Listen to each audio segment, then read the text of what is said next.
Thank you all for tuning in to the another edition of Outside the Shop with me, your host, Daryl D. Lane, where I get to talk about everything that I normally don't get the chance to talk about on my regular sports podcast, Barbershop Sports Talk, which you guys can all find on Spotify, iTunes, Stitcher, Apple Podcasts, Google Podcasts, iHeartRadio, SoundCloud, Pandora, wherever you get your podcasts from. Special shout out to everybody who's tuning in via Facebook Live, YouTube live stream, and Twitter/Periscope. So today, for my take of the day.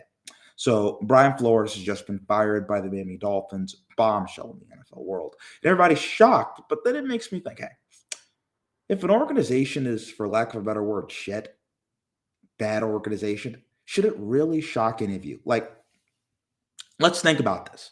There's a reason why certain teams don't succeed. Before Sean McDermott came to Buffalo, there was a reason why the Buffalo Bills didn't succeed. The Cleveland Browns, before the Kevin Stefanski era, there was a reason why the Browns didn't succeed, why the Raiders didn't succeed, why the Jaguars aren't succeeding.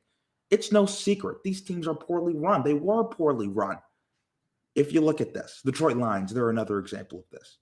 The last 20 years, best teams in football, 49ers, Steelers, Patriots, Ravens, Seahawks, Saints, right? And you know what all those teams have? They're innovative. They're patient. They're smart. Pittsburgh, they've only had 3 coaches in their franchise's history, one of the blue blood franchises in the NFL. Only 3 coaches. The Miami Dolphins just got rid of a guy in Brian Flores who has their only 2 winning records in the last decade and a half, something like that. And they get rid of him because they're hoping they can find a better candidate. And folks, there's not many coaches out there who are clearly better than a Brian Flores. And this is how you can tell if there's issues in a workplace if an organization isn't run correctly. First of all, employees, they're on their phone. Bad sign. 30-minute breaks become hour-long breaks. And people, the employees, they don't know what the hell they're doing. And that seems far too often what we associate with the Miami Dolphins. And the only stability that they've seemed to have from the last 5 to 10 years has been Brian Flores. And then they're so quick to get rid of that. It just makes no sense. But then you remember, they're a bad organization. That's why the 49ers win Super Bowls. That's why the Patriots win Super Bowls. That's why the Chiefs win Super Bowls. That's why the Saints win Super Bowls. That's why the Steelers win Super Bowls. That's why the Ravens win Super Bowls. Because they don't do stupid stuff like that. And it's no coincidence. All those teams, all their coaches have been there for the last 10 to 12 years, with seasons, I might add, in which they missed the playoffs. They had their struggles. They stayed with it. That's what a good organization does. You don't want all this conflict. You don't want all this changing of scenery. It's not good. It's not good for a child when there's all these different people coming to the home. Not good for an organization when you don't know who's in charge. You need one voice, one direction. That is the best way to run an organization. So the Dolphins' last few years, right? How bad of an organization they've been. Trade rumors, Deshaun Watson affecting the young QB, affecting Tua Tagovailoa's play, pulling Tua Tagovailoa for a veteran journeyman and Ryan Fitzpatrick. Does this all sound like a good organization? Even firing a coach in Brian Flores again, who has a winning record as their coach. None of this sounds like a very good organization. And then I think about this. Oftentimes, you realize this.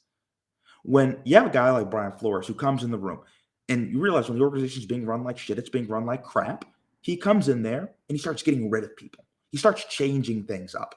When there's a practice, when there's a run at 6 a.m., and guys get there at 6:30, he's on their ass about it. And you know what? People don't like that. People are threatened by that. I know when Sean McDermott came in, he got rid of a lot of guys in Buffalo. He got rid of guys like Tyrod Taylor. He got rid of guys like LaShawn McCoy.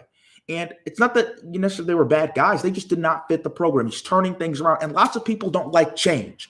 Lots of people in this world, they are very against change, even though when sometimes the change is for the better.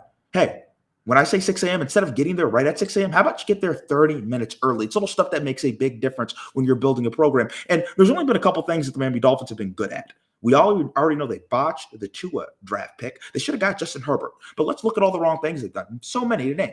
But here are the good things they're done. Here's all I can think of. 1, hiring Brian Flores. 2, the Wildcat. Folks, the Wildcat, when the Miami Dolphins had the Wildcat, Tony Soprano was the head coach. Sadly, he has now passed away, and that was in 2009. Folks, I'm working right now. I'm 23. I just graduated from college a couple of years ago. In 2009, I was in elementary school. 2009 was a long time ago. That's the last legitimate thing Miami Dolphins did. 2009, Wildcat. You want to know what? They came back next year, couldn't reinvent themselves. Did the Wildcat? Didn't work. Dolphins, trash organization. As a Bills fan, I'm happy they're in our division. And that is my take of the day. Have a great day, everybody. Share this, and God bless.